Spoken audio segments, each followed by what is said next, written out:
Halo, terima kasih sudah mampir di channel YouTube saya.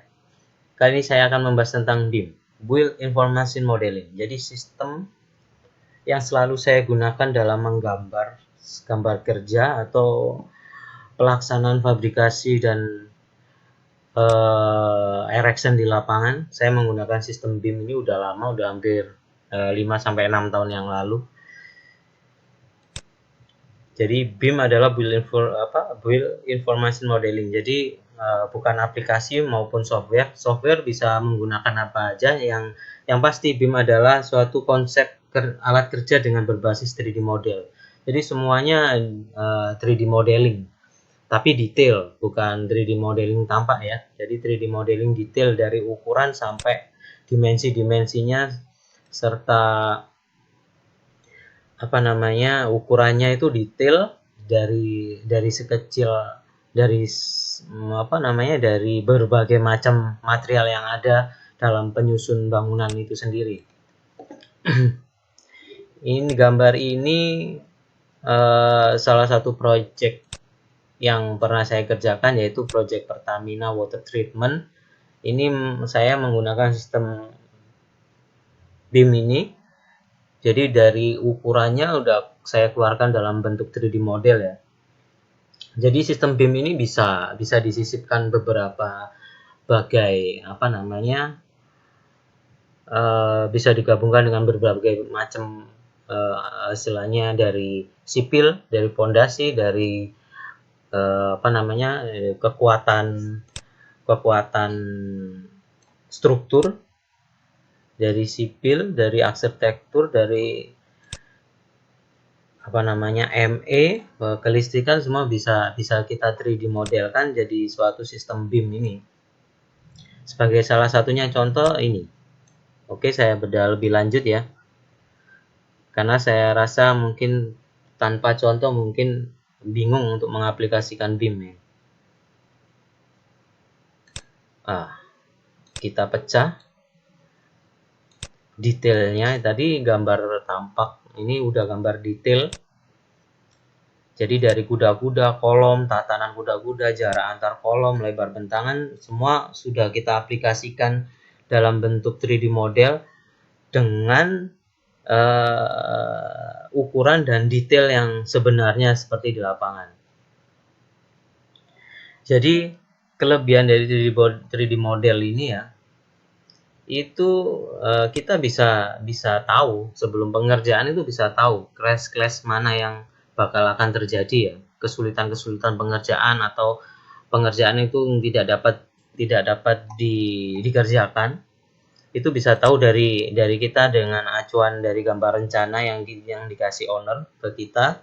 Setelah itu kita konversi ke 3D model, itu bisa tahu bagian-bagian mana yang bakal akan terjadi crash. Itu bisa kita rapatkan dengan owner, dan selanjutnya bisa bisa dirembuk atau ganti model gitu.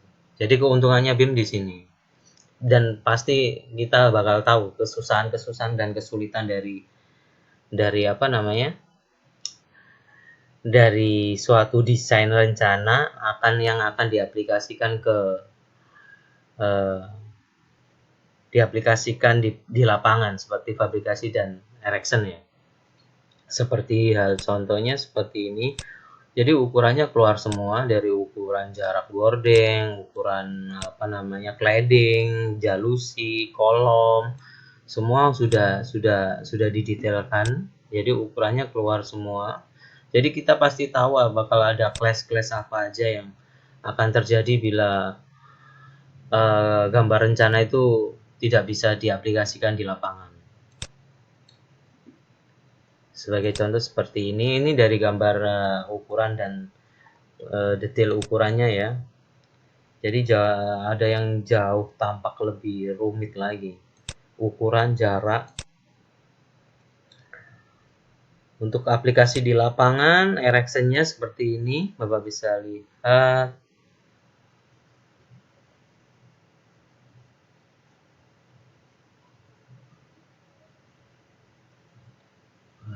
Seperti ini, seperti pada contoh di gambar ya, pengaplikasiannya. Ini bagian belakang. Pengaplikasiannya bisa seperti ini. Jadi bisa sesuai, sangat sesuai. Jadi dan kelebihan selain akan tahu akan apa terjadi clash atau enggak, itu satu kelebihannya itu jadwal schedule-nya pengerjaan itu bisa ditentukan dengan presisi, dengan akurat, karena kita sudah tahu bentuk real aslinya dari 3D model itu sendiri. Seperti ini salah satu contoh aja. Mungkin saya akan banyak lagi contoh-contoh selain project ini yang ada di lapangan menggunakan basis teknologi sistem BIM ini ya. Sangat menguntungkan dan walaupun kita kontraktor kecil, dengan sistem BIM ini hampir bisa kita bisa sebanding dengan perusahaan konstruksi besar. Jadi jangan takut untuk bersaing dari segi kualitas dan tingkat kepresisian bangunan ya.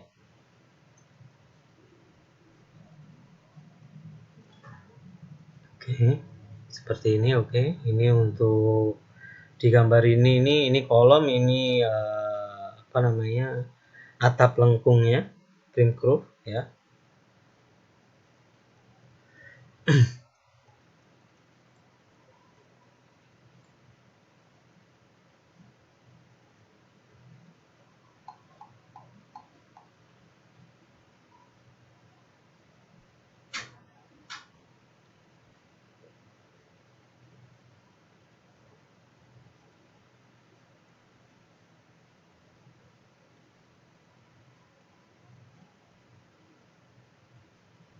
Sangat mudah sekali. Jadi untuk mengatur pegawai juga sangat mudah, tinggal kita walaupun jadi kalau saya untuk saya pribadi, gambar kerja untuk erection dan fabrikasi itu semua 3D model. Jadi semua pegawai, semua karyawan walaupun itu bisa baca. Apalagi paling penting erection di lapangan ya, itu sangat memudahkan dan mempercepat pekerjaan.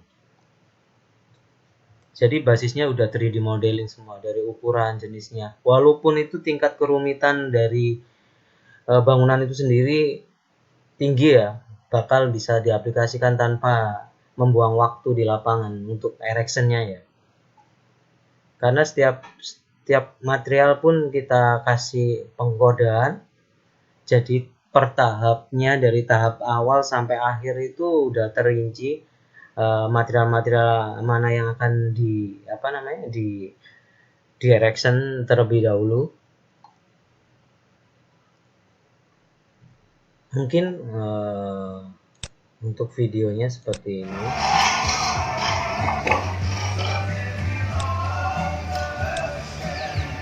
Ini untuk videonya.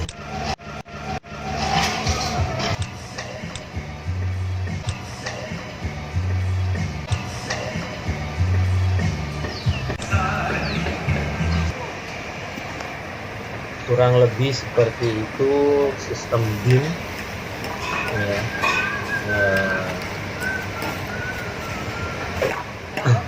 Dari arti terus manfaat sudah saya jelaskan di awal. Jadi kita sebagai pelaku di dalam proyek itu sangat terbantu dengan sistem 3D modeling, dan tingkat kepresisiannya juga sangat tinggi. Jadi jangan khawatir untuk ini ntar begini dan begitu, bukan. Saya jamin tingkat kepresisiannya sangat tinggi. Jadi mungkin segitu dulu yang bisa saya jelaskan. Terima kasih, semoga membantu video ini.